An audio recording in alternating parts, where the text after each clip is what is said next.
Welcome to another episode of Video Store Rejects. This is a podcast where we discuss directors' filmographies and our favorite film franchises. I'm your host, Cody House, and with me, as always, is my wonderful two co hosts, Chris and Lindsay Jacobs. How's it going? Hello. We're here, Yep. finally. And today we are wrapping up the first part of the Coen Brothers series. And so far we've been doing a good bookend on these directors because with the main film we're talking about today, this is kind of the one that anoints them as like one of the great directors that people are like, "Oh, I got to see what they do next." Mhm. We're talking Barton Fink, not a financial success that makes them lots and lots of money, but this wins the grand prize at the Cannes Film Festival and also wins Best Directing, I believe, and Best Actor. Michael Lerman, who plays the studio executive in this, gets a Best Supporting Actor nomination. So yeah, they get the critical praise that anoints them as like, well, these are people you need to watch out for because they're one of the best.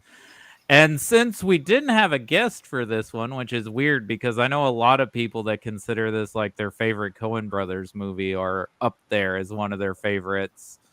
So this is such a large filmography because I feel like a 10 to 15 filmography is a good series. And since this Mhm. is nearly 20 movies, I was like, well, if we don't have a guest, let's double feature it. And since this movie deals with Hollywood, and guess what, guys? Today is the Oscars. So kind of fun that we're talking these movies on the biggest night in Hollywood.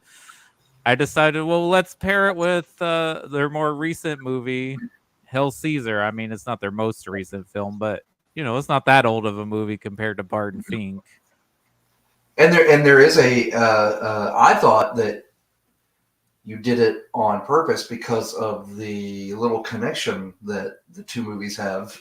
Well, I Um, didn't realize that connection till I watched them together because when I saw Hell Caesar for the first time, I hadn't seen Barton Fink in quite a while, but like I was like, oh, that's the same movie studio.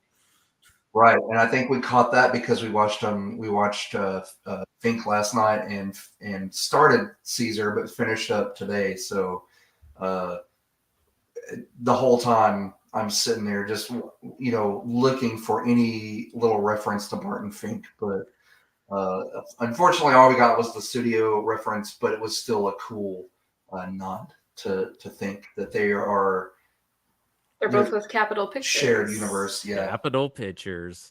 Do yeah. we I want thought to that. do this in order of they came out, or do we want to kind of flip it around? Because I feel like there's more to talk about in Barton Fink than there is Mhm. Hell Caesar, but I'm fine with going in chronological order of the releases. Well, I'm good either way because Barton Fink is also a little darker, And a little deeper than. a little deeper, yeah, than I think Hail Caesar. And seeing that there's since they're shared and they're around the same time period, I guess, or within the same. Well, Barton I Fink's guess right on the eve of World War II for America, and isn't Hell that's Caesar the 41, 50s? Isn't it the 50s in Hell Caesar? probably the late 50s with all the communists, with all the witch hunts about to go on. Yeah. Barton Fink is like 2 days after Pearl Harbor, I think, or some of the dailies are. That makes in the sense. beginning. Yeah. So there's a little gap in there, but It's still the same era of Hollywood because this is still very right, much the time when the studio ran everybody's life. right. Fixers. Yeah. But Well, I mean, actors, directors, writers, everybody was under contract. That if you were under contract with Warner Brothers, that's who you did movies with. right. And And you they had mentioned that in Barton Fink with, when he says all of the contents that are in your head belong to Capital Pictures. Capital Pictures. Um, so it's funny that we get two movies from them, one from 91. Yeah, it came out in 91, which do you guys know how this idea of this movie came about? No, not particularly. I want to know now. Like, I'm going to dig deeper into this movie Oh, okay. because So I don't know if you guys actually got around to watching Miller's Crossing, but the Coen brothers suffered from, well, they don't say it was writer's block, but basically it was writer's block. They got kind of stuck of where to finish the script because it has a very complicated, I don't think it's complicated, but like it's a very complicated web of like the main character gets himself in with like all the double crosses and like which right, side is he on and everything. So they kind of get stuck and they go back to their home state of Minnesota to visit a friend and they start writing the script for Barton Fink to kind of help with how to finish Miller's Crossing. So instead of not working because they don't know how to finish the script, they're like, well, let's just move on to something else. So it's kind of interesting that they write a script about a writer having writer's block. writer's block. Yeah, so it worked out, I guess, because wow, what a movie! Barton Fink is, man, like, And John Turturro, who's the lead, was in Miller's Crossing. So that's kind of where they're like, oh, well, we like this guy, what he's doing in this movie. I think he'd make right. a great lead for our next movie. Well, we need to go back and watch Miller's Crossing. Like, I'm kind of sad we missed out on that one, but we'll go back and watch This it. week was busy. Yeah, it was just a hectic week, but yeah, I really, and I'm gonna say it right now, the best performance, like, they were all great, and but John Goodman's performance in Oh, this, amazing. And wow, the reason they picked him is because they said you have such a warm and well, not cuddly, but he has such a reassuring presence. Like people are like, "Oh, John Goodman, you feel like you're a good guy," you know. So like, right, so that allure of how he could like, you know, spoiler alert for a 30-year-old movie, but John Goodman turns out to be a serial killer, which I love that line in his last scene where he's like, "They call me a madman, but I'm not mad at anybody." yeah, that whole scene, bravo! Like, from the time that they set that the fire starts to peek through, and the cops are like, they handcuff Turturro to the bed, or Fink to the bed, and walk into the hallway. You know what's going to happen, Mm-hmm. but that whole scene is like really frightening. Like, John Goodman pulled that off, and with the flames. But isn't that how a lot of serial killers get away with it? Is they just act like totally friendly, normal, but common man. yeah, I mean yeah, that was all Ted Bundy's thing was like, oh, I'm this charming, handsome guy, but right. But from the time you go in there, it has a Shining feel to yeah, it. it does, Because doesn't it it? is just it's his descent into madness. Mm-hmm. And the hotel it feels like purgatory. Mm-hmm. With And how even warm the it is, wallpaper and the is wallpaper's melting peeling off. Yeah. off the wall. And by the time, again, I'm circling back around to John Goodman. By the time you come full circle to John Goodman's character standing at the end of the hallway in what I think represents Satan, with the imagery, and that was just what I took from it. I don't know if that's what they were trying to to get across, but go ahead. Well, I interrupted your thought, so finish it. Sorry. I don't know. It was just the imagery of and with the flames, and then you had he even said Heil Hitler Mm-hmm. before blowing the cop's head off, and Lindsay brought something up about their names. Oh, yes. One has a very Italian name starting with an M, and the other's last name is literally Deutsch.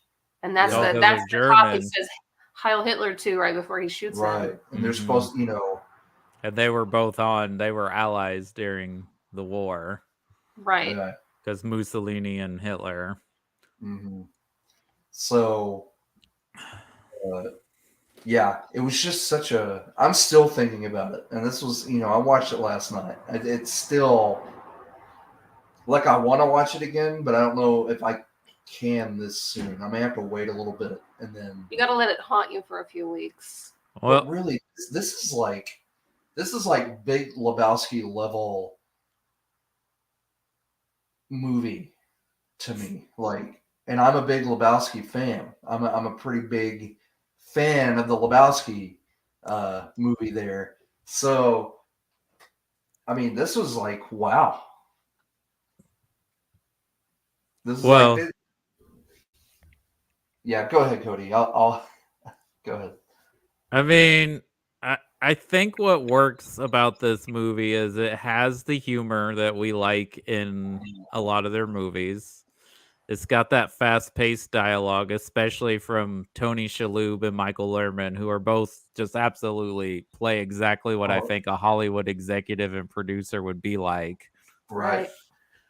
But you've got that little bit of weird esoteric stuff with it too. And I wonder how much of because it's kind of loosely based on a real writer, but I wonder how much of this is a little bit of the Coen brothers' own experience of dealing with Hollywood. Like, this is like a writer's worst nightmare, right? And I'm sure this has sort of happened to like novelists and playwrights who get some sort of acclaim or popularity, and like Hollywood comes a calling and offers them lots of money to write scripts, you know?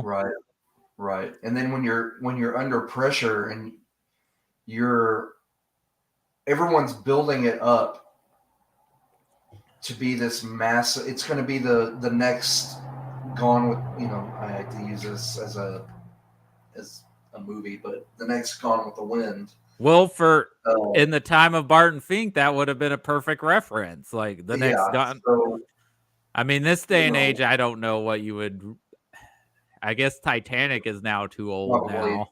Titanic, yeah, or when we can actually say, yeah, remember that old movie Titanic?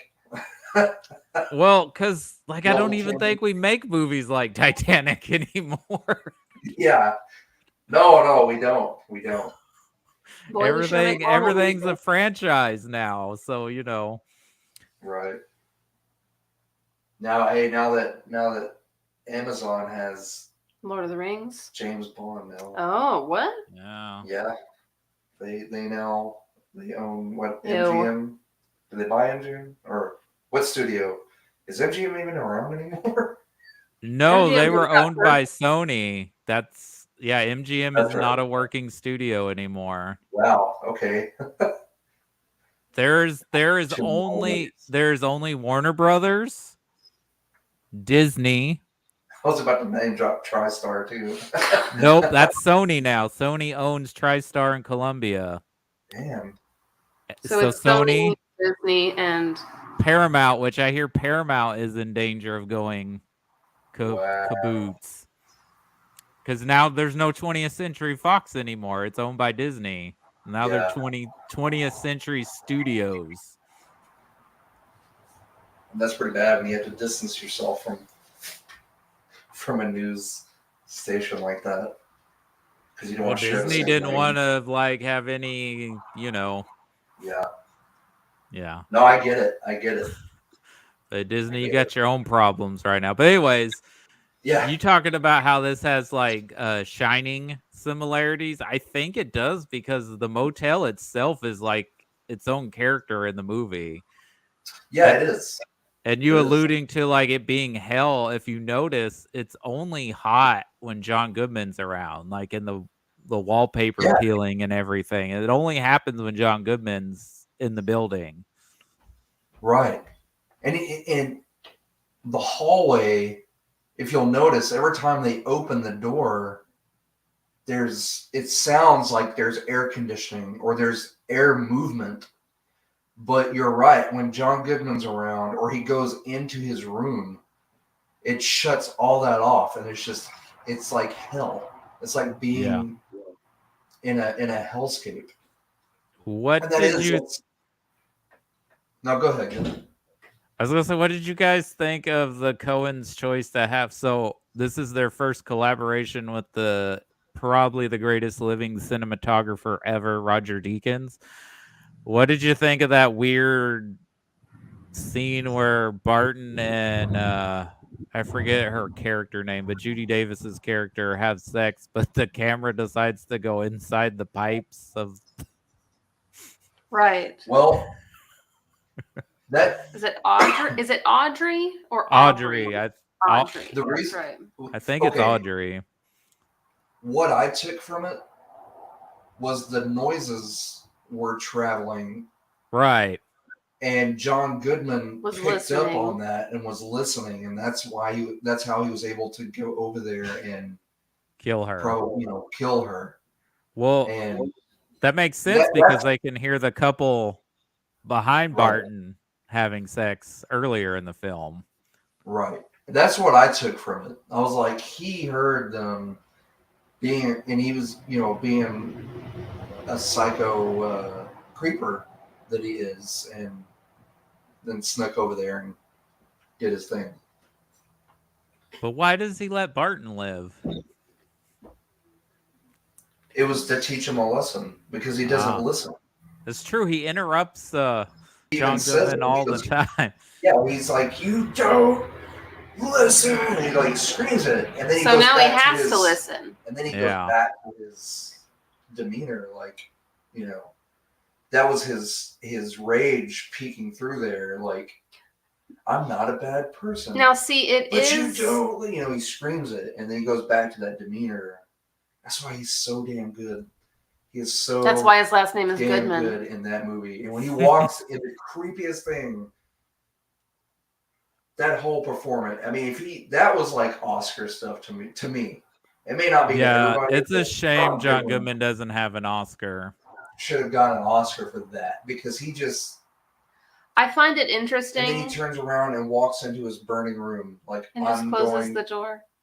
To stay here and die now, like.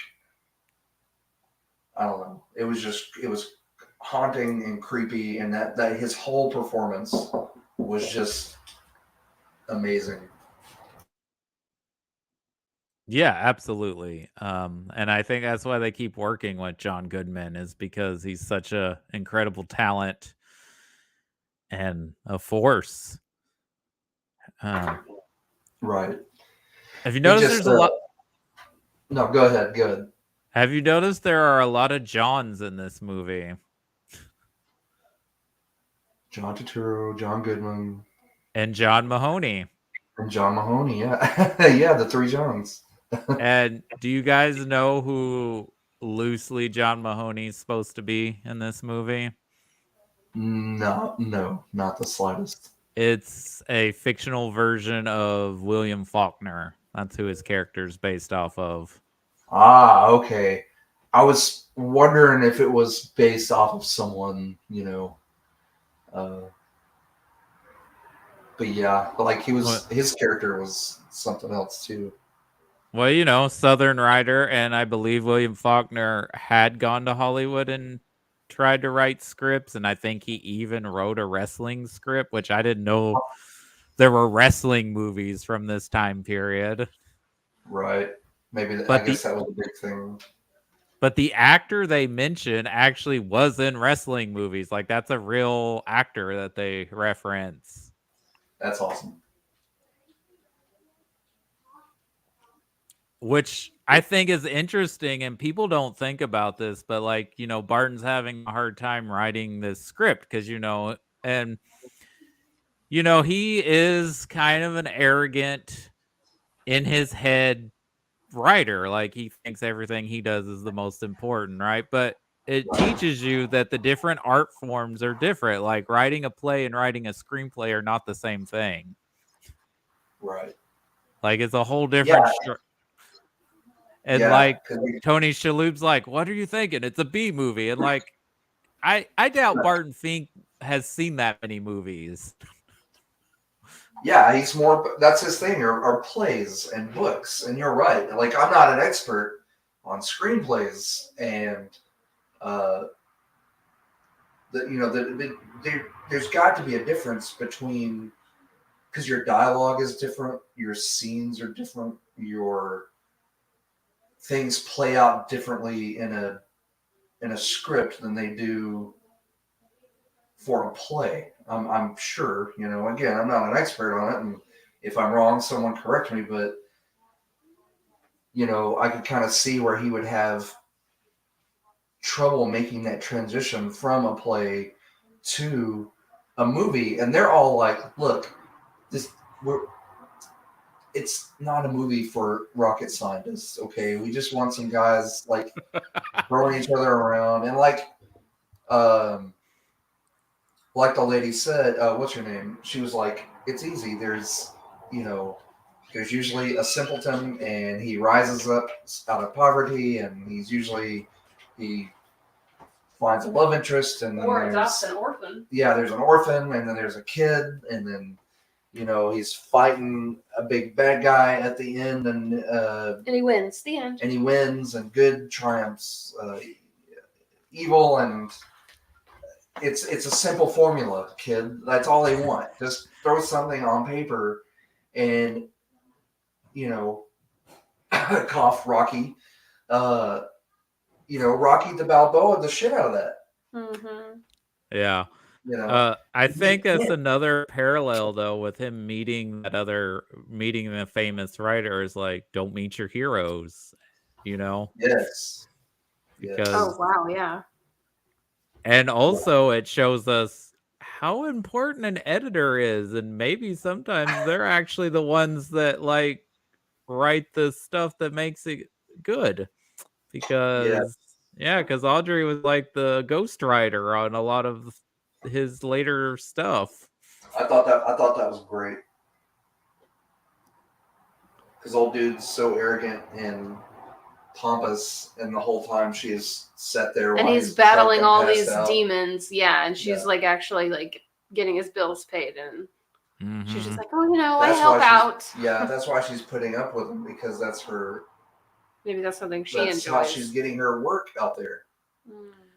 Yeah, she's helping him, and like it's a way to get her to move up, especially in a time period where basically a woman's role in Hollywood was being what they call script girl, which is basically the script supervisors. I don't know why they didn't just say script supervisor, because it's basically the person that stands there next to the director and makes sure the actors are reading the dialogue. And you're the script super. It's basically the stage manager of the film world. Pictures, right? Yeah. Well, why give her like an official sounding title when you can demean a grown woman by calling her girl? Yeah, it's this, especially in old Hollywood. And still to this, they don't call them script girls anymore, but still to this day, I believe the majority of script supervisors are still women. Wow. Mm-hmm. And John Turturro too, like bravo on him, because he played that neurotic, like scared Chihuahua that whole movie. No. He was so good. Now Chihuahua is a good metaphor, because Chihuahuas are very self-important little dogs. They definitely they got a lot of above all the rest of the dog breeds, so that's true. Yeah, they got a lot of fake arrogance, but then like if there's something that scares them, then like, oh no, I got water on me, now I'm like a shriveling mess. Yeah, exactly. Which he does when he finds that body in his bed. He's like, he can't even not even handle it. Right. Yep. And he has to call John Goodman. Did I totally miss what was in the box? No. Isn't it her head? I mean, that's what it alludes to, right? So it's implied, but you don't ever see it, right? So Barton Fink did it before 7. I was gonna say that. What's in the box? What's in the box? Good stuff. I figured it was her head. Yeah, because they mentioned that her head's missing when the cops talk to him. Right. And he goes, and John Goodman at the end, he goes, "Oh, in that box, it wasn't mine," or something like that. Yeah, he said, "I lied. It wasn't mine. Lied. It wasn't mine." And kind of strolls off, you know. But why did Barton take it? Why was he keeping it and carrying it around? Yeah, it's a little weird, Barton. That's why I was wondering if it was something else. Maybe he didn't gift him a head, but it was like some meaningful, like, I don't know. That was a pretty head-sized box. Yeah, no, it is. But is it? Do they want you to think it's a head, or could it have been something else? You know, like I think that's either the madness or the genius of the Coen brothers is that they want you to keep watching their movies over and over because they want you to be like, well, what was that about? What is going on here? Well, okay, it's kind of like what's in the briefcase. Oh, in Pulp Fiction. Pulp Fiction. What's in the briefcase? So can I go on a side tangent here briefly? Always. Oh, yeah, go ahead. So I went to the Liberty Theater in Tyler was doing like a movie club sort of thing for a little while where they would do a Q&A. They'd show a movie and then they'd talk about it afterwards. And they did one on Pulp Fiction and we talked about it a little bit. And they talked about the briefcase. And one guy's like, I got it. This is Nick Fury is undercover. And that's the Tesseract. Nice. Nice. I like that theory. I like that fan theory. I accept it. But yeah, I really think it's up to the viewer, I guess. Maybe. You know. That's a head box. You go to the post office and say, I got to ship a head. They're going to give you a box that looks exactly like that. Is Tony dead? Is Tony dead? You know, what's the deal? They love to leave people hanging, I guess. They do. And apparently that final shot where the bird just like dive bombs into the water, into the ocean, that wasn't planned. It just happened while they were filming. And they were like, the birds are like, you're filming a movie. Yeah. I'm in it now. They're like, we'll just keep it. And I love that the woman ended up being the woman in the painting. Like from the painting in the motel room. Yeah. Yeah. He kept staring at it. That was his escape for that whole movie. His reprieve from the crazy that was happening. Yeah. And doesn't he look at it? And he keeps longing for it. And then at the end, he finally makes it, but carrying a mystery box with possibly another woman's head. It's very intriguing. What did you guys think of baby Steve Buscemi? Oh, gosh, Chet was creepy. He did really well. Yeah, he did a good job on that. Fresh off of being a fireman. No, he was doing stuff before that. No, he's got a brief role in Miller's Crossing as well. Yeah. So they bring over Turturro, Buscemi, and Polito. Polito has a very much smaller role in this than he did in Miller's Crossing. In Miller's Crossing, he's the head of the Italian crime family, but in here he's the lackey, which he wanted to play the bigger part, but that would have been a little too similar to his other character. Right. Plus, I love Michael Ehrman. He's like so over the top. Like he's like so kissing Barton's butt at first, and then at the end, he's like, "You idiot! What is this crap?" Yeah, like, well, that just goes to show, like, they'll butter you up. It's just like getting hired anywhere. Yeah, and then once the ink dries on your paperwork, they're like, "We own you." It reminds me of Happy Gilmore, where he's dropping his grandma off at the Ben Stiller character. She goes, for a warm glass of milk, son, and he goes, "How about a warm glass of shut the hell up? You're in my world now, Grandma." Yeah, he's just power tripping on old people. They're running like a sweatshop and everything. It's just hilarious. But yeah, he's selling it to him. He's like, "Oh, it's okay. We're gonna take good care of her." Writers are the key here. Yeah, Yeah. well, then he even goes overboard at his meeting at his house when like Barton has like nothing to give him. Yeah. Yeah, he kisses his foot. He's like, he fires the other dude. Like, I'm like, He's oh like- man. Yeah, now you have an unemployed stalker as your enemy because you got him kicked out of his job. And But then you he's- get him murdered. He's right back though at the near the end. Yeah, he was like back doing the same thing. Like, that was fun. The Coen brothers aren't involved in any way with the Righteous Gemstones, right? No. But they totally set up our belief that John Goodman is a retired evangelical preacher because his role in this, his role in Oh Brother, Where Art Thou? Mm-hmm. He just has that like, it's like a combination of being a used car salesman. Is there really a difference between the two? No, there is not. It's all about selling the potential, baby. Mm-hmm. I don't know which one my favorite John Goodman. I don't know if it's Walter or if it's this dude from Fink. His name is Charlie Munt. Yeah, Charlie, or if it's not Charlie Munt. It's what's his name from Raising Arizona. I would say this is probably a better performance than The Big Lebowski, but I kind of just like the out there-ness of it in The Big Lebowski as Walter. Like, that's a more showy performance. Yeah.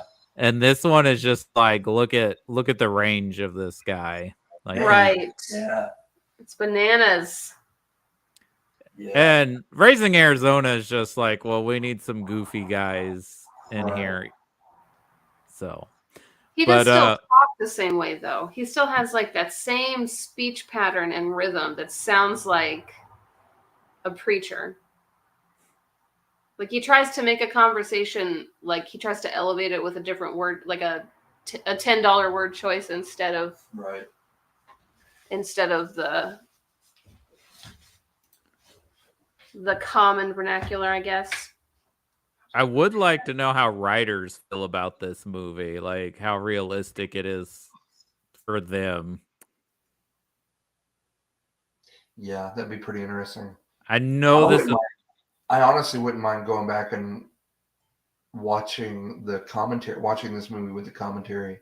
Oh, I've been trying to branch out and watch movies with ongoing commentary in the background. I don't like it with everything. I'd almost rather watch the movie and then watch something separate. Mm-hmm, because it's distracting, but I've been doing that with a couple of the Star Trek movies, and I mean, you find some stuff out that you don't find out. It's true. You know, from making of stuff. So I almost wouldn't mind doing it with this movie just to see. Like, I know it's one of Charlie Kaufman's favorite movies, the guy who wrote Eternal Sunshine of the Spotless Mind and Being John Malkovich. Right. And what else did he write? Because he's a director now too. I'm trying to think about Being John Malkovich. My friend Keith and I would go. His mom would send us to Blockbuster when I'd go stay the night with him, like on the weekends, and we rented that movie, not knowing anything about it, and we brought it back and we were watching it, and it got to the weird puppet sex scene, and she was like, I don't know what this is, but no, so we turned it off. So the next movie we put on is Angela's Ashes. So it gets to this really awkward part with teenage boys. Oh my goodness. Really, my goodness. Do you have cats? Good grief. Sounds like a back alley fight out there. Our two we're trying to keep separated until they can get fixed, so we don't have other cats running around here. long story short, people, we live in the country and people drop animals off all the time around here, so it's a chore sometimes trying to keep them from repopulating and doing their thing. Anyway, Angela's Ashes gets to a really awkward scene, and we're like, okay, 2 movies in a row that we just sat here and watched with, a parent. We're really awkward. We're like, oh, yeah, we're just going to go play some video games now. Our night's ruined. Anyway, sorry, I didn't mean to cut you off. I know you were going with Charlie Kaufman. Mm-hmm. Now, those are probably more known than his actual directing features because he directed Schenectady, New York, and an animated film called Anomalisa, where it's David Thewlis, Jennifer Jason Leigh, and everyone else is Tom Noonan. Like all the other voices is Tom Noonan. Wow. And then he just did a movie with Jesse Plemons and Jesse Buckley, and it's really weird. It's a Netflix movie. But yeah, he loves Barton Fink. Nice. Which makes sense. It's up there with me now. Yeah, it's up there in my movie, my group of favorite movies now. Like, that's... Yeah, I think this is one of their best movies. I would say it's a top 5 for me. Mm-hmm. Yeah, it's badass. I'm gonna start recommending it now. I would say it's probably the best of these first 4 films, in my opinion. Right. But like these are all bangers though. These are like, I just love how they do something completely different from one movie to the next, but it still feels it's similar but different because like they take their approach and they're like, all right, what genre can we do now? Mm-hmm. Right. And this is like a lot of genres because like it's a little bit of a horror film, there's a little bit of a comedy. I don't know what other genre you could call this. It's a lot. This is probably their first like hard to classify one. Like this is probably like the most Coen Brothers movie thus far in their career that we've covered. It is. It's like it's the precursor to The Big Lebowski with it just being such an everything all in one movie. Like one of those. I feel like that one though is easier to classify because they just take the stoner comedy and mix it with a detective story. Well, what I mean is one of those that you have to watch a couple of times. Oh yeah. There are other movies you could watch once and be like, okay, I can take something away from that. But with this and The Big Lebowski, The Big Lebowski I had to watch a couple of times just to take it. Like, what is it? What does this movie mean? What? I don't understand why I like it, but something's pulling me back to this movie. So, but it's the same with Barton Fink. Why?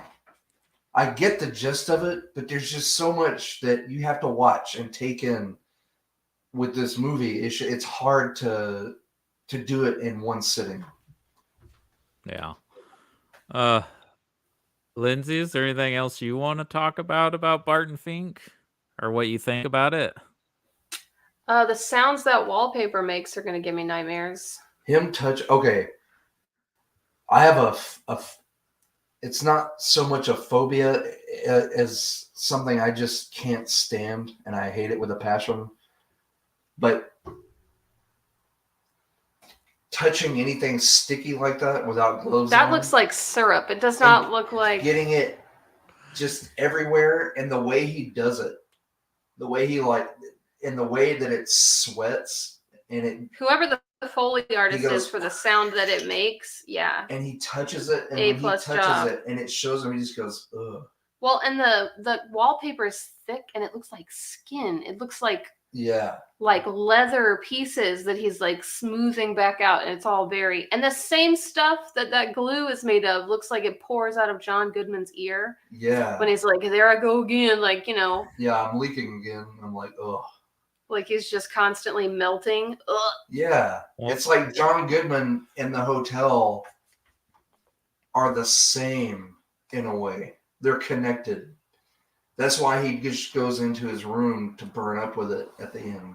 Like hell or purgatory wouldn't just be flames. It wouldn't just be heat and like dry discomfort. It's also going to be humid and sticky and gross and weird and And he puts his head up to the wall too, and he touches it and gets it like on his ear and his hair, and I'm like, no. That was the most uncomfortable part of that whole movie to me. I was like, that's gross. Anyway.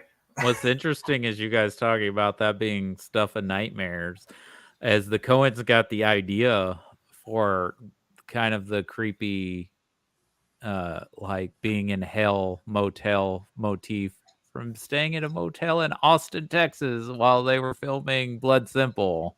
That sounds about right. Good job, Austin. I probably know which one. Way to represent Texas. Yeah. Been with a couple like that. But if you guys don't have anything else to say, even though I think this movie, I don't know if it's quite a masterpiece, but I think it's close to one. Yeah. Oh, yeah. Hey, you know, it's up there. Like, it's just the visuals are outstanding. The cinematography. Well, it's Roger Deakins, so of course the cinematography is going to be good. It's like just everything. It was great. But if you guys don't have anything else to say, I guess let's go to Hell Ceasar.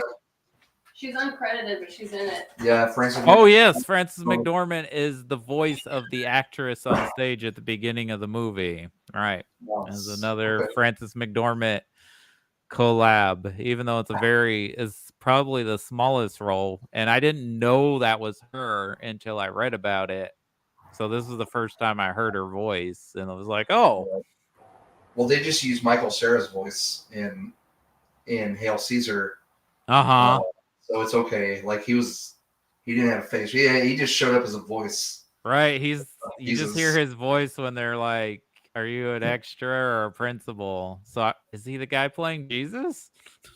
I think Lindsay looked it up. She goes, "Is that Michael Cera?" And I was like, "I don't know. It sounds like it." And she looked it up and goes, "Yeah, he's playing Jesus."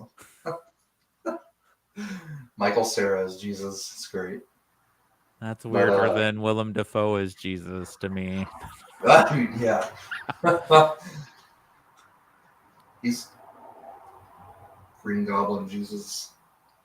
I won't go into that. But anyway. I guess we can talk about Hell Caesar, which a movie I like, but not my favorite Coen Brothers movie. Like this is just like kind of just like, oh, this is fun. Yeah, it's a fun movie, and it pairs well with Barton Fink. I think it's a good pairing. Oh, for sure. So, and if I go back and watch it, it might be with Barton Fink again. Maybe I might pair them up and watch them later on down the road. Just because of the loose connection, and it just again they pair well. Like we watched Barton Fink first, and that was a really heavy movie. And then going to Hell Caesar was a nice pick me up.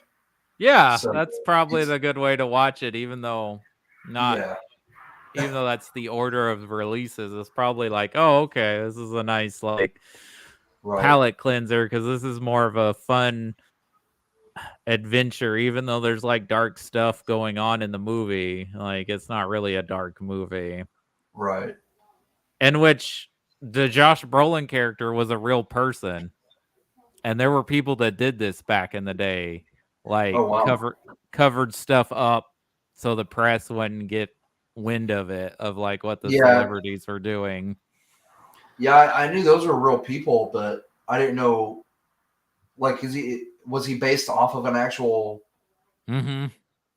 Okay, that's cool. But what's interesting is that this movie wasn't even going to be about Hollywood initially. It was going to be about a group of people doing a biblical stage play with the George Clooney character being the main character. I noticed the morality tale of the story, the struggle. There's always a morality. There's always that's a common theme in Coen Brothers movies. Is this like they are very moral with their stories because they're like when you do immoral things, bad things happen to you. Right.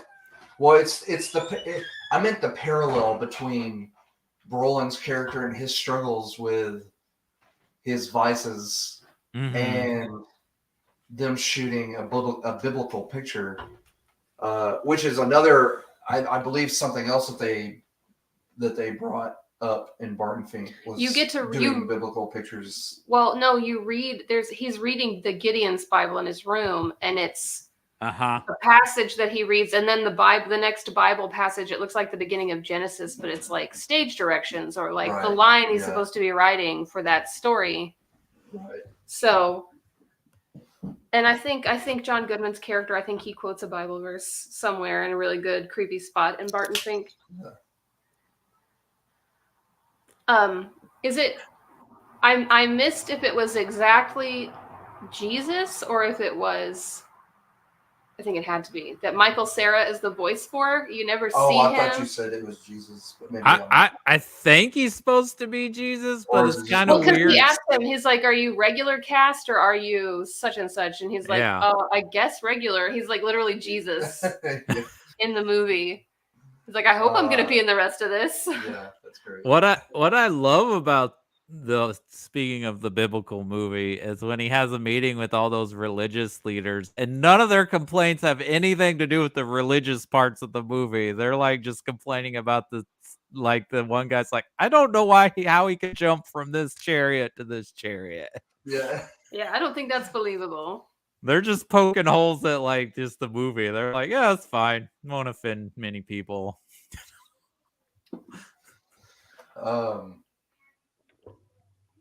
Again, Hail Caesar felt like a Wes Anderson movie where everyone shows up in it, even if it's just like for like one scene. They're just sprinkled throughout. Everyone gets their moment to shine, but I'm going to tell you who my favorite people are in this movie. So, of course, the Ralph Fiennes and the kid that goes on to play Han Solo, that scene is the most hilarious part of the movie for me. That's who that was. Oh, and I'm pretty sure this performance is what got him the Han Solo role because he is really good and pretty funny in this movie. I couldn't remember where I had seen him. That's Han Solo. Yeah. But yes, him trying to repeat Ralph Fiennes is hilarious. Yeah, that is probably one of the best parts in that whole movie was the way he's talking and just being a yokel. Yeah, and they put him in this like classy costume drama. Yeah. It's like, oh my God. Yeah, that was good stuff. I think Scarlett Johansson's pretty funny in this too, like her little scene. Oh, didn't it say didn't they like end up getting married? She ends up marrying Jonah Hill, the guy that they use to like fake everything. Yeah. So she ends up marrying Jonah Hill. Cause she's like, I need a nice, reliable guy. Yeah, I thought that's who they were talking about when they were like, oh yeah, they went out to dinner and if you notice in this movie, like that's something Hollywood used to do too, is like hook people up, like to get away from whatever kind of controversy or something that like when they make that cowboy kid go out with that dancing singing girl that's supposed to be like I forget her name that ended up being the Chiquita Banana Lady in real life. That's who she's based off of. Oh, okay. Yeah, I was wondering if that had any like what the significance of. Well, there's also another real parallel Hollywood story with George Clooney's character. So you know how Tilda Swinton, who plays two people, plays his sisters, which is pretty cool and fun. The story they're alluding to with him and Ralph Fiennes is a supposed story that happened between Clark Gable and I believe the director's George Cukor. It could be a different director, but apparently that Clark Gable did some activities with the director to get a role in the movie to get started. Wow. Yeah. Well, that was a huge. Well, that kind of goes. That could be said for the GOAT too, Nancy Reagan. Like that's a thing that has popped up in books and stuff that she was known. She was known. How can I say this without? I'm trying to be careful because of the whole YouTube, like saying words and getting booted. She was very known well to sleep, to get around, to earn, roles and parts and stuff. Well, I wonder how much of that was just willing or just, all the awful sexual abuse and assaults that men did to women back then to get them in roles. Right. You don't hear casting couch, brought up as a, people bring it up as a joke, but that's the truth. So many people were, and probably more than likely still are, being taken advantage of just so they can have a chance of, breaking in them. There was a story of about Shirley Temple, Mm-hmm. Like that, and just disgusting, disgusting. Probably why she stopped acting, because I don't think she did much as an adult. I know she plays Henry Fonda's daughter in Fort Apache, but I can't think of too many other things she's in as an adult. And she was still young in that movie. Yeah. Yeah, I think she kind of. You're probably right. Did you notice that this movie is a reunion of sorts, even though the two actors have no scenes together? You, as a cult movie fan,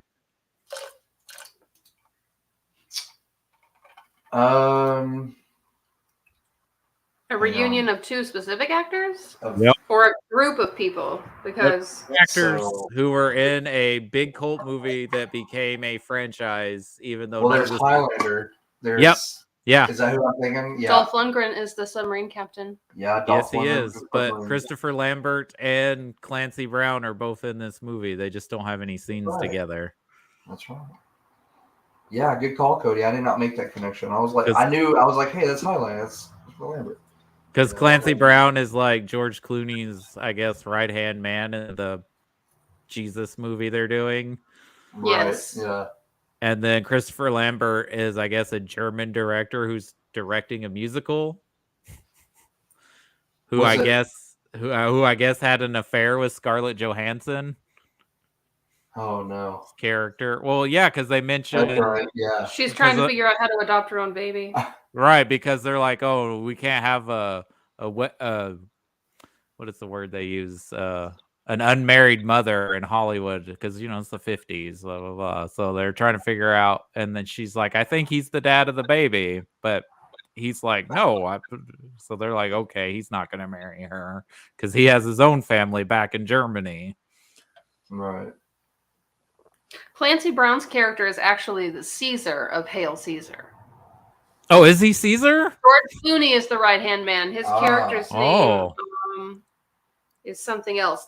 Because I remember he calls him something. Interesting. And now I'm blanking on what it is he calls him, but yeah. Well, I don't know if you were in the room, but this movie originally started as going to be about a play production of that sort of story with George Clooney's character as the lead. It was supposed to be another Coen Brothers movie where George Clooney plays an idiot, or they said the Numbskull series. Yeah, he did. He played Hollywood bits really well in this. Well, he's the classic, top tier actor. He's always out womanizing and getting drunk and taking care. And people are totally covering for him with newspaper journalists and spouses and course, his spouse ain't buying it. I heard what she said about George Clooney. I believe her. He's just hanging out with some commies. Yeah. Just learning a few things. I just love at how it's like the parallel of him accepting communism and his character in Hail Caesar like accepting Jesus to an extent. And it's all fake because all it takes is for what's his name, Josh Brolin, to like smack him around a couple times. He's like, "You remember who's been good to you? The pictures don't mean pays your bills." Work on them. Yeah, exactly. Who's your daddy? He really did. Yeah. He really did. Get back in your place, actor. Yeah, and he was like, "Yes, sir." I mean, actors had no power back then. No matter how famous they were, the studios ran Hollywood. Do you want to know what a good example of that is? If you want a perfect example of that, go watch probably the first 5 minutes of The Three Amigos. Yeah, when they take the clothes off their backs. Mr. Flugerman, is it Flugerman? Something like that. Well, they're like, those clothes, those cars. Yeah. The women, the studio mansions that you live in, the everything that you have, down to your underwear, the studio owns. And we own your likeness. We own your names. Your faces. They're ours. Yeah, your face. We own everything. And you will be out. You will never work again. And that is a perfect example of how that works. And then they went in there, and who was it? It was Steve Martin's character was like, lucky day. That'll be the day. And, you know, that stops what's his name's in his tracks. And he's like, you know, okay, snap, and it's all gone. Down to your underpants. They're lucky they had those. So every time when you said that, I automatically thought about The Three Amigos. But I mean, that was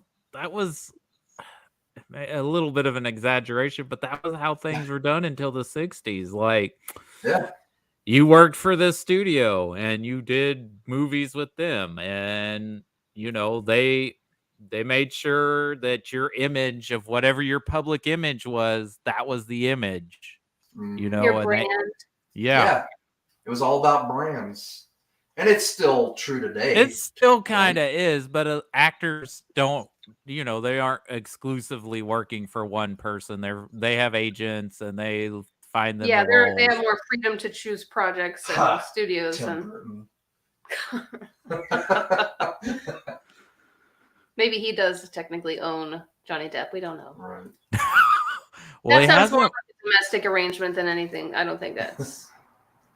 They haven't worked together in 10 years now. Wow. But maybe Tim Burton's like... They got to just that. No, what happened is Helena Bonham Carter got Johnny Depp the divorce. So he just goes to her house on the weekends. No, if she got Johnny Depp, then that means Johnny Depp goes to Tim Burton's house on the weekends. Yeah. But that's not enough time to make movies anymore, so. I don't know. I think Johnny Depp is almost as bad as Leo is. Like his significant others keep getting younger. Oh gosh, yeah. I Yeah.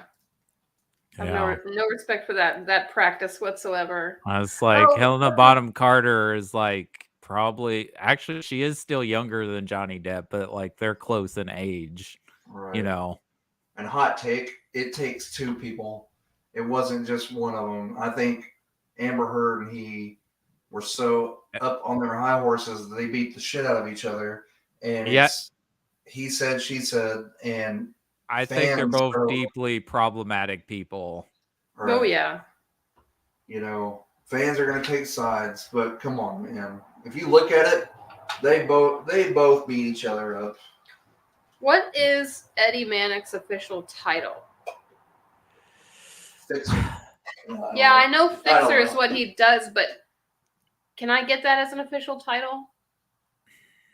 I'm going to put it on my resume. I'm not sure what his official title is because it seems like he's actually running things, but Yeah, he says it. He says, "Not as long as I'm running things." but I guess he's not actually the studio head. I guess he's like their security or wrangler. Like he has to keep everyone in line. It sounds like the studio head is just there for Profits.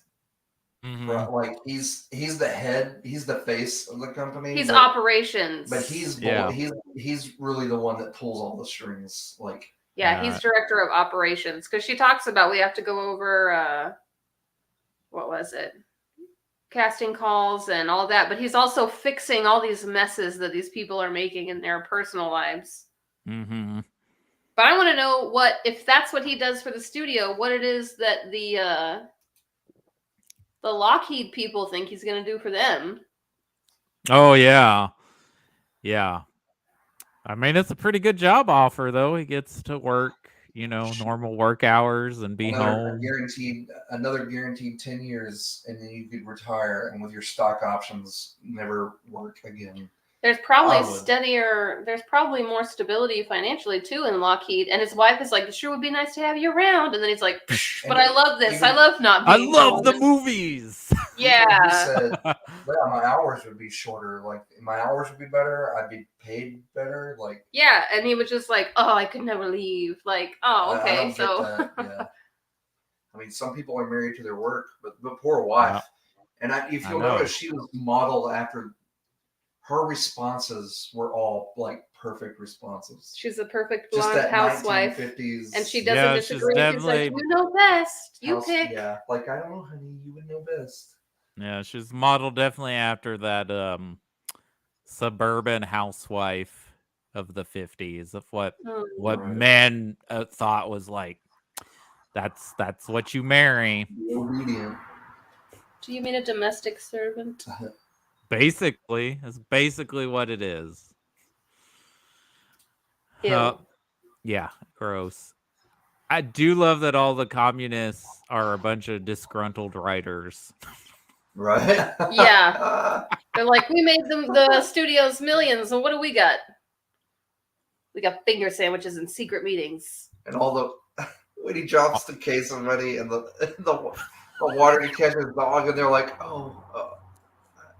I mean, no, I'm with him. I'm with him on that one. I would rather leave the country with my dog than leave my dog behind. And sorry, I thought he was gonna drop the dog in the water. Like I was totally anticipating something bad happening to that cute puppy dog. But I love how he jumped onto the submarine too, like he was still in a musical. Yeah, he was still doing the flare, the kickback.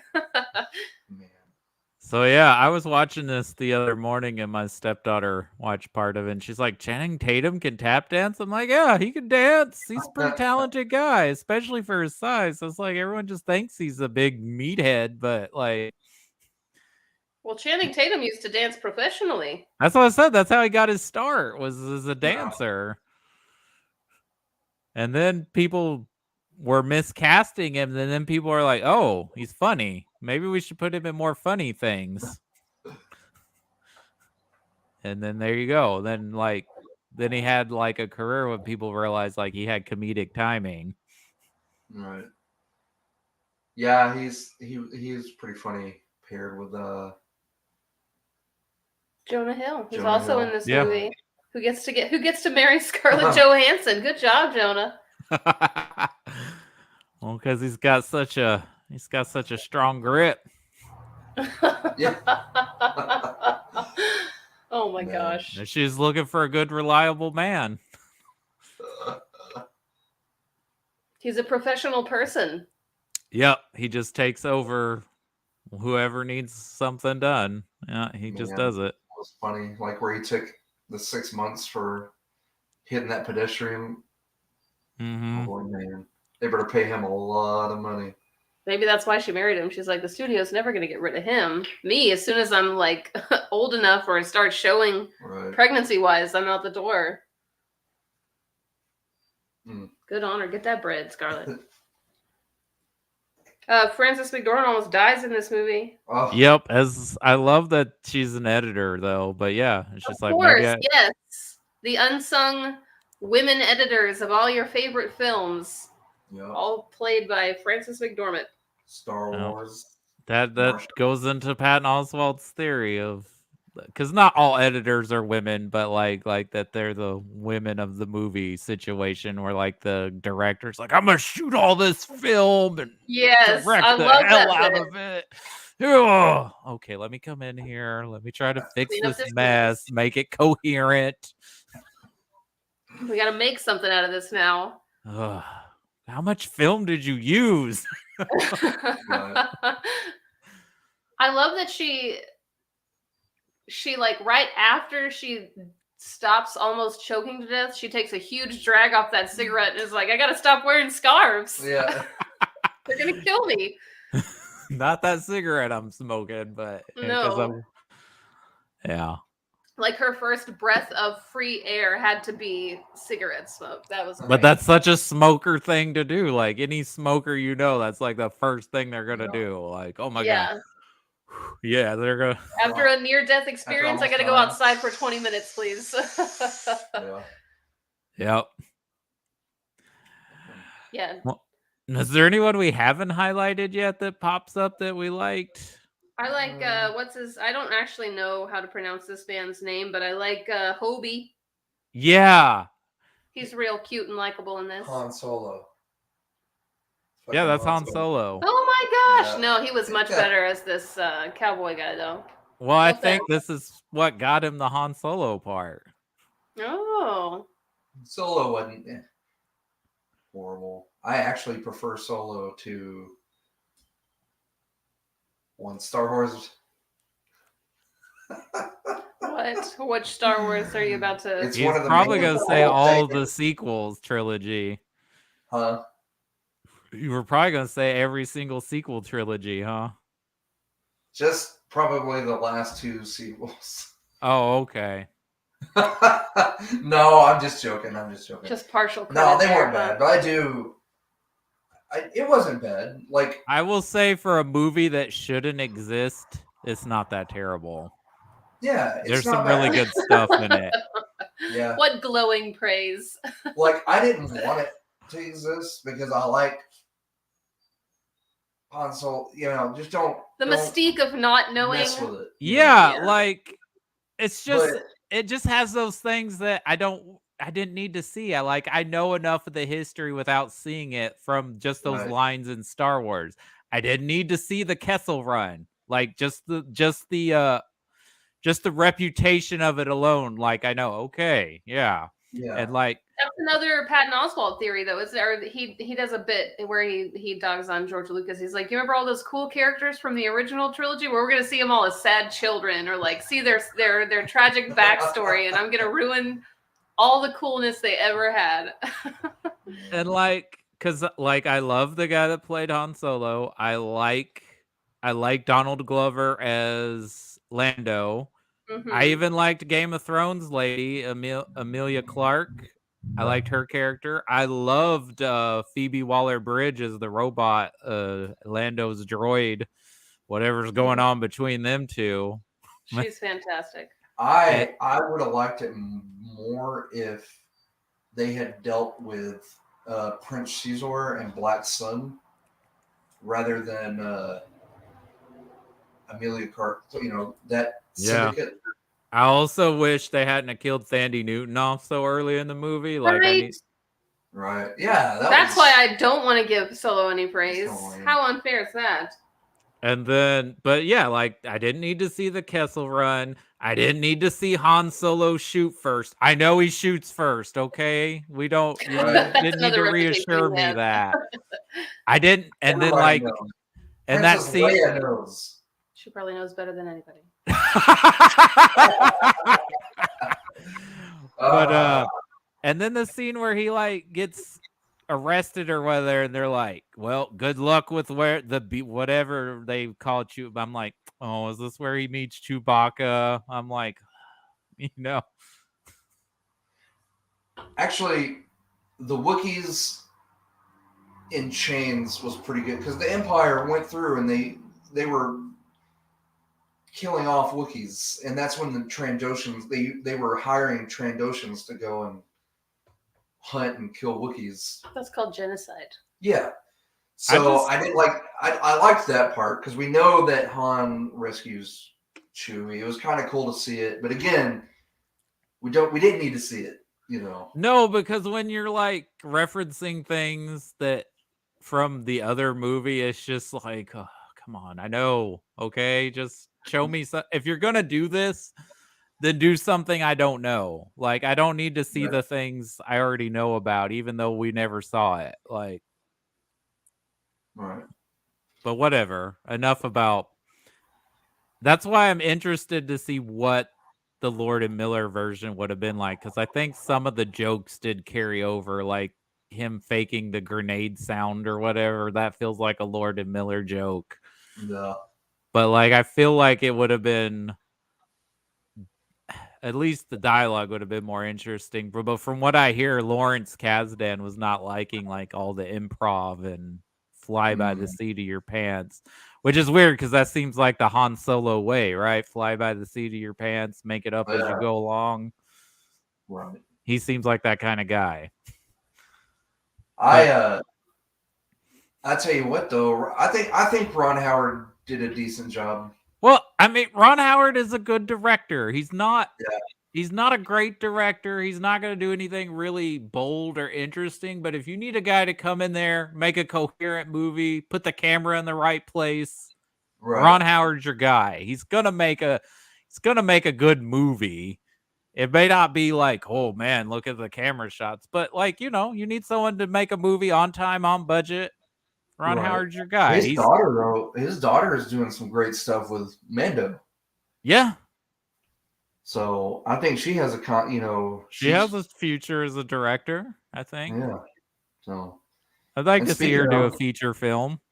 Leia Thompson directed this last week's episode of Picard, which I have not seen yet. Oh, really? Cool. But and a shout out to Kurt Thatcher. He comes back as the punk. Nice. Punk on the bus from Star Trek 4. Really? They do a Voyage Home reference. They do. He is the same punk because Oh, cool. It's all time jump stuff going on. And was it set in the 2020s or do they just CGI him? Okay, so he's still punking. He's still a punk rocker in his 50s or 60s. Yeah, he dyed his hair. He's usually rocking a white beard and hair these days, but he went and dyed it and spiked his hair and everything. It was awesome. It was good stuff. Anything else about Hell Caesar you guys like or wanna that we didn't talk about? It's mostly like a series of vignettes to me.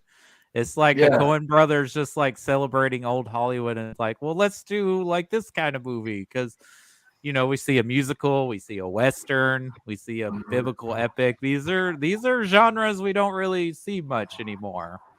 Right. One, because everyone gets mad anytime you make anything that's biblical. It's controversial. And musicals and Westerns, I guess people just don't like those movies anymore for whatever reason. Right. I don't know. Noah was the last biblical movie that I remember that was mainstream that I remember coming out. Is that the Russell Crowe? That's the Russell Crowe movie. That was a mess. And I liked that director's movies. I liked. It's not really the Noah story, though. It is because like it turns into like an Abraham story near the end. The big thing that got a lot of people upset about that movie, though, was that they allured that evolution was part of God's plan in creating the universe. That's right. That's why it all hit the fan when that movie came out. That was the big thing people got mad about. I'm not going to go Joe Rogan or anything on this podcast, but I will say this, people. You're supposed to say however, because if you say but, it negates everything you said before. Yeah. However, thank you, Ben. Thank you for correcting. However, if God is omnipotent, I have trouble saying that word, omnipotent. What is a day to God? because a day is a man-made construct. A day to God could be 1,000 years. It could be 1,000,000 years. So I really don't. I think that evolution and the story of creation can coexist if you think about it. But there are people who are determined that they do not, and they will fight you about it. They will even make T-shirts with Jesus shooting Charles Darwin if you've seen Paul. Yeah. Oh my gosh. You cannot that's a great T-shirt. The Bible is a guideline. You cannot take the Bible literally, or else we'd be stoning our wives and a lot of other horrendous things, beheading people, and it would not be pretty, people. You know what's interesting about your initial comment about them kind of being coinciding and they can live together? Charles Darwin never wanted to like negate anything that was in the Bible. He was like, you can have those beliefs and it's fine. You can have this in my theory. It's not like I'm saying this didn't happen. This is just my research. If humans did evolve, if primates evolved, if creatures evolved, how do we know that was not a part of God's plan to do so? How do we know that's not his part? His way of creation is evolution. There are people who use science as proof of intelligent design to reinforce their beliefs, and then there are other people who I guess just really enjoy arguments on the internet or something, but who insist that it's all literal and that if you don't follow it, which is very funny considering how many times it's been translated and edited and etc. Rewritten, and I'm not discrediting anything, guys. I grew up in East Texas, going to a Baptist church, people. So don't, but I'm just saying, you cannot be small-minded. I mean, you've got to really think about things. That's all I'm saying. Anyway, back to Hail Caesar. We got off on a tangent. I'm sorry, guys. I did go. Got serious on a Sunday about religion and science, Chris. Right? God, I know it. That's it. Our show's canceled. Sorry to our one listener. Anyway. Speaking of cancel culture, poor J.K. Rowling, she's now allies with Vladimir Putin. No. Not really. Vladimir Putin just like referenced her being like Russia's being canceled just like J.K. Rowling by the Western cancel culture. Nobody make you wake up and like maybe shut up for a little while. I don't know what will. Well, J.K. Rowling, when somebody like that's referencing you as like in the same way they are, maybe I should stop saying things I'm saying on the internet. The reason why I was like, oh, really? Because there are people who just. Oh yeah, I know. I was like, oh yeah, Russia's on to something here, Yeah, it's mind-boggling. But hats off to Arnold Schwarzenegger. Did you see his video? No. He did a video basically telling the Russian people, like, you're being manipulated and lied to, and, like, told the Russian army, like, you're being told things that aren't true, and things are happening to you just like what happened to my father when he was in Germany. Good for him. I love that Arnold Schwarzenegger was like, you know what? I'm just going to give, like, the State of the Union address every couple of months because it seems like nobody else is really doing anything. He did it for COVID too with those ponies. He did. I followed him I actually followed him. Arnold's not perfect. His politics are not perfect, but he does seem to have a head on his shoulder. And he was not a Trump fan. He was not a Trump fan, and that's one of the other reasons why I kind of like the dude. Because he did one about Trump and was it coal or oil? Like was telling him He said, "Don't be like Blockbuster." Yeah. I think, and again, this is coming from a celebrity who didn't have to worry about Medicare and going hungry and stuff like that. But he seems more in touch. He could be worse. He could be so out of touch that, Why don't poor people just buy more money? Yeah, why don't you just do this? Well, I think it helps that he's an immigrant, one. Two, I don't think he grew up in any kind of like luxurious background. So I think a lot of people that become rich, they can be one or other way. They are horrible people that have like stabbed so many people in the back to get where they are. Or they're people who never forget that they were poor. Like they never forget where they came from. Right. And that's And I've heard that about Stallone too. Like I know I've heard a lot of stories about Stallone being kind of an a-hole to people, but like a lot of people are like, he always comes up and shakes everybody's hands. He talks to everybody at production meetings on the crew. Like he's nice to everyone. Like he talks to you like you're a person. He doesn't treat you like you're a peon.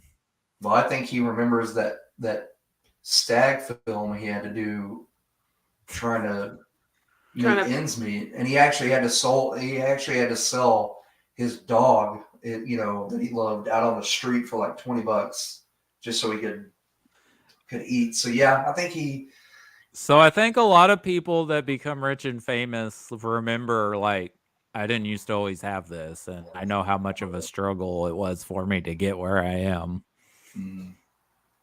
Yeah. Arnold's donated a lot of. They do turkeys and stuff every year too. He buys up turkeys. He was buying up masks. He was buying up, like, going around and buying up all this supplies that hospitals couldn't get for some reason, and like taking it to the hospitals and stuff, which was really cool. I know Matthew McConaughey did the same thing. I'll stick up for old McConaughey. He's a pretty good Texas guy, I guess.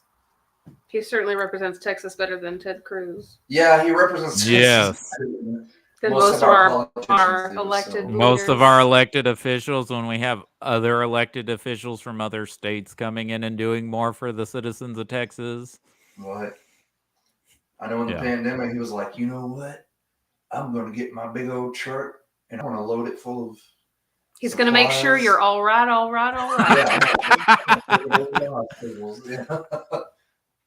Yeah.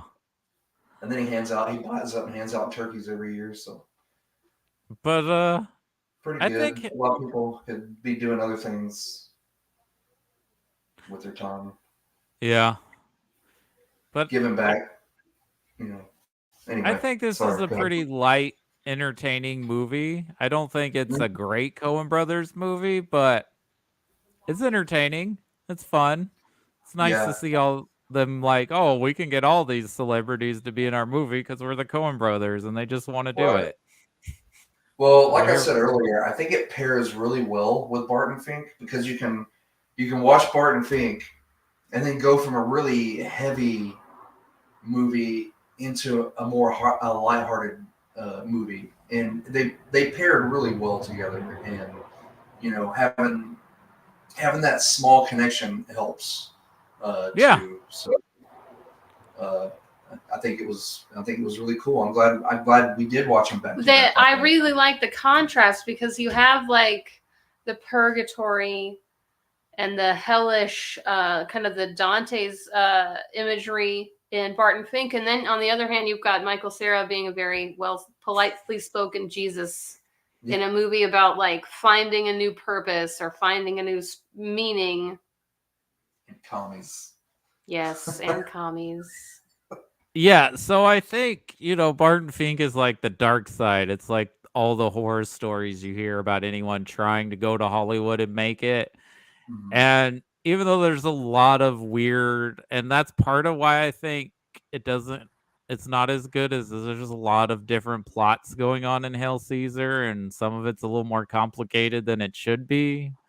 Mm-hmm. But I feel like it's more of like a celebration of Hollywood. Like, look how Hollywood used to be. Look at all the stuff they used to do, and it was so cool. And now we don't get any of this stuff anymore because everybody's making superhero and franchise, and it has to be based off of something. You Why don't know, we make more movies based off of the Bible anymore? God. well, they we do. already talked about that. Yeah. They do touch on like there's a formula that makes money, and that's the formula you follow. Mhm. And that's the formula we're in right now is Right. existing property, nostalgia, safety. People will go see something they're comfortable and familiar with. They're not willing, and especially now with COVID still around and the price of things, people are like, I don't want to spend my money on something I'm not sure about. I'll just wait and Right. watch it when it's online. Yeah, Or that's certainty. I stopped taking chances like that with movies, really with video stores. And that's no joke because I would go in, the Rest Video Store had a 5-movie, $5 5-night deal where you could go in. It was older movies, but you could go in and I would take $5 and just pick out 5 movies that I hadn't seen, and they stopped doing that. And I was like, oh, well, man, I really have to tighten my choices up, and I can't really take chances like that. I'm only going to stick to what I think is going to pay out. Yeah, so I did. Enjoyable. I think doing that really did kind of. Well, I think that is also the beauty of streaming. I know a lot of people hate streaming and say streaming's killing the movie industry, but I think it's also bringing things normally people wouldn't watch to mainstream and lower class homes or places where people can't see those kind of movies because they live in an area where they don't play that stuff. Right. I can remember going back to Across the Universe that we did here not too long ago. When that movie came out, I had to go see that in Houston. Like, it wasn't playing around here, I don't think. I don't remember if it was. I know it was like a really limited release, and I had to go like to a huge city to see it. And you kind of still have to do that with some movies. You've got to go to a larger city or a theater to catch a movie, but it is more mainstream now that you can catch those movies. It's more accessible now. If you want to seek it out, it's much more accessible and affordable in some ways because a lot of people already have these streaming services, so you're already paying for it, so it's just up there for you to watch if you want to seek it out. And I'm not saying things should not go to theaters anymore. I think you should have your little whatever time period they want to set it as for a theatrical run, but then just put it out on streaming for everyone to watch. Because because one, maybe people don't want to go to the movies, or two, they're like, I can't spend my money on all these movies. I'm going to go see this Marvel movie because I know I'll probably like it because I like the other Marvel movies. Right. I think a good period between a movie is a month. You have a month in theaters, and then at the end of that month, at the end of 1 month of it being in theaters and making money like that, then you go straight to streaming because people will rent it or people will pay for that service to see it. You know, I'm tired of waiting 6 to 8 months between theater to physical media release, or longer. Sometimes it was longer than that. That's because we're here for a good time, not a long time. Yeah, in the 90s, in the 80s, I think is almost a year, and then in the 90s, it was probably about 6 months before it came out on video. Yeah. Usually, unless it did terrible at the box office, and then it got to where it was maybe 3 or 4 months after. But yeah, it's usually a good 6 months. But now it's I think now it's less than 2 for the most part. It's 2 months usually. Except for Spider-Man. That thing kept making money. Yeah, I know it. I was like, come on, guys, I'm not gonna see this in the theater. I Well, want to watch this in my home. I mean, at least it wasn't like the old days where I'd still be sitting there waiting. But yeah, it's out it finally digitally happened. now, and it's gonna be out Oh yeah, on Blu-ray in a couple of weeks. yeah. We've So, already seen it multiple. My kids have watched it multiple times, and I loved it. but By the way, right, yeah, it's good. It's a good movie. I can't wait for Doctor Strange. So you're ready for Doctor right, Strange now? yeah. I know I am. Well, Is there anything else you guys want to add about either one of these movies no, I or think where I'm they good. fit in the Coen filmography? I I will say that Barton Fink is right there with one of my favorite movies Mm-hmm. now, and Yeah, that one's gonna rattle around up here for a while. yeah, and um, Ooh, especially as it gets hotter. Yeah. I'm glad I don't have wallpaper. I think Hail Caesar. I love it. It's a very funny, light-paced, light-hearted movie, but I really think it pairs well with Barton Fink. I think It's your something funny to watch after the first one freaks you out and gives you a little existential I crisis. really think that it's the perfect pairing. It really is. So, Because so it worked same out for you direction. that we didn't have a guest for either one of these movies then. Yeah, I guess so. Yeah, because What? we would have done them separately, and if And they we pair if we so had well had together. I think this is my new pairing. My new favorite like movie pairing are these two movies together. So, and I will be watching Barton Fink again. I don't know when, but I've really got to think about that movie some more. That's Well, just so wild I movie. broke down and bought it instead of renting it. I was like, it's not that much more to buy it. I'm just going to buy it because I like this movie and I may have to watch it again. So I was like, let me just buy it. Yeah, it's worth owning for Mm-hmm. sure. But yeah, and that's all I have to say about it. I think they're both really great movies. Fink is magnificent. If anybody hasn't seen it, please go out and watch it. You won't regret it. And then let's talk about it. Look me up.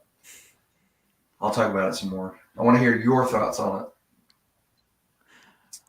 Well, then I guess that's going to be it for our Oscar movie day, talking about movies about Hollywood. And we're going to take a break with the Coens for a little bit. We're going to go back and see what kind of crazy art project Ridley Scott's up to. We're going to do a double feature of his 80s action films, Someone to Watch Over Me, which would never have been made other than in the 80s based on who's in it. And then Michael Douglas takes on the Yakuza in Black Rain. Oh, Black Rain. I've got that on VHS. Oh my gosh. Excellent. At the height of Michael Douglas's sleazeball movie star role. No other time in the 80s could that man have been a movie star with the characters he was playing. And then I guess we'll be going back to James Bond for our sideshow that's going to become Sunday morning brunch instead of Sunday brunch. Yeah, that's another announcement, Cody. Thank you for yes, we are going from Wednesday nights to Sunday brunch. So everyone can make it and we can still continue to do our show, our weekly show. So you know what? And nowhere in any book does it say that you cannot drink at Sunday brunch is for drinking. Excuse you. Mimosas, Bloody Marys. People love to drink for brunch. So I did not have any today, but I will be probably having a beverage. So don't judge. Hey, you know what? If you're imbibing in church for whatever spiritual reasons, then I can imbibe at my house on my movie podcast for spiritual reasons. There you go. But we'll put up, I'll put up a reminder and everything. And other than that, yeah, I think we're What good. James Bond movies are we covering today? We're going to do Skyfall and Spectre. Ooh. Nice. One of the best and one of the worst. We'll yeah, watch those. Cool. Both directed by Sam Mendes. Nice. Now, when is the other? I had it scheduled for Friday, but we can move around whatever works best for you guys. We should probably do it. I originally had it at 7 because that's when Chris was working all those crazy hours. I don't know if you guys want to do earlier. Earlier is fine with me, or later. I'm not gonna be home before. Yeah. It may just have to be an hour or two later before I get home. Can we do it later? Later's fine. Like. I can either do it a little bit later or way, way earlier. Do you want to keep it around 11, 10:30, 11? Let me get back to you on that. Okay. I have to confirm some things about. Well, you know, what's your Saturday like? Because actually, Saturday is pretty open for me. I think this next Saturday I'm free. Okay, let's do it Saturday then. Okay. Yeah, that'll be better. Yeah, I don't think I'm not working that Saturday, so. Okay. That'll Saturday. Because our movies that we're getting in, we watch after she gets home. It'll be evenings. So. Okay. I've got it written down so I can at least say I'll remember that. Just tell me what time works and we'll do it Saturday for those. Because we don't have a guest for those either. That's why we're doing 2 again. Okie dokie. Black Rain. Someone to Watch Over Me was the other one, right? Mm-hmm. Okay. It's a very obscure film. Well, I'm ready for obscure. Tom Berenger, Mimi Rogers, and Lorraine Bracco. Yeah, only in the 80s could that have been made. Wow, that's an odd. And I think Jerry Orbach. They probably approached some other. They probably approached some other named actors who turned it down. Wow. Because that's like what? Is that even B grade Hollywood stars, or is that C grade? Ooh, I don't like to grade people. 80s. That was probably like, okay, everyone else is busy. Let's get these guys. You know? I got to Wikipedia and see who they originally wanted. Yeah. Whoops. Here's my pen. No disrespect to any of those actors. I'm just like, there's no way those were the original choices. The first choice for all of those. Yeah. We don't know. That screenwriter could have been. It could have been. I love Tom Berenger. He's the greatest actor ever. So great in Sniper and Major League. Well, this predates both those movies, so I figured it was an early. Probably the biggest thing he's known for is The Big Chill. The Big Chill, no. But okay, yeah, we'll be ready. All right. To go. Oh, this is post Platoon, so maybe he was the first choice. Oh man, yeah. I forgot about Platoon. Like that's a big role for him. We need to finish that. We started it a while back. Yeah. We were waiting on dinner or something, so I just threw on Platoon, and we got into it a little bit. We need to finish it too. We got to the part where they're all like getting stoned in one bunk over here, and then you got all the like the rednecks and the Okies over in the other drunk. Getting drunk, yeah. Yeah.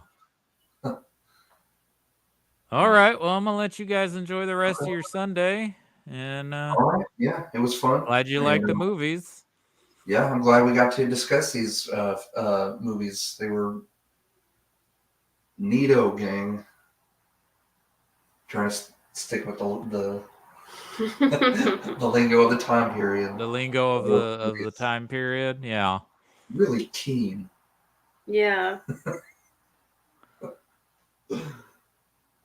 All right. Well, we had one viewer briefly, so thanks for watching, whoever you were, or you realized you got onto the wrong channel, but it's okay. Yeah, like, that's all our viewers is like, oh wait, no, I didn't mean to click on that. Like, wait a minute. But if anyone watches later, thanks for watching, and keep voting in those March Madness. We're getting close to the end, so we'll see who will be covering later this year or next year. Yes. Till All right, then, guys. have a good weekend. Enjoy the rest of it, and enjoy the spring. Yes. It's a beautiful Prepare day for outside. I am not a sufferer of allergies really that much. I lucked out. I kind of grew out of that when I was younger. I had them really bad, but now as an adult, they really don't bother me that much. But man, my kiddos, poor guys. I feel so bad for people who suffer from allergies. Yeah. If it's not the time of year for people with allergies, but if you don't have allergies, go out and enjoy the spring weather before it gets too hellaciously hot to be outside, because it's coming. Right. Yeah, you gotta get it while you can. It's either too cold or too hot. Yep. So, welcome to Texas. Yep. Welcome to Texas. Goodbye, everybody. Thanks for watching.